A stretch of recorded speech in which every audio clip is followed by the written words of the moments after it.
Yan ang aking isda with kames na tuyo at um, taba ng baboy.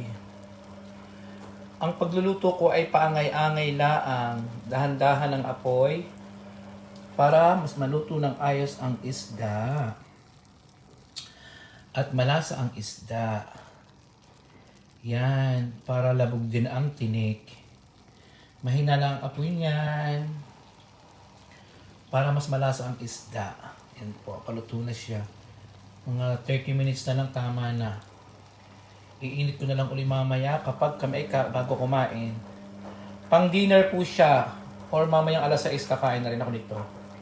Tsaka pag dumating yung mga kasama ko sa bahay, kakain kami sabay-sabay. Ito ang ulam namin. Isda, tulingan na may taba ng babsi. Yeah, tsaka to yung kamyas.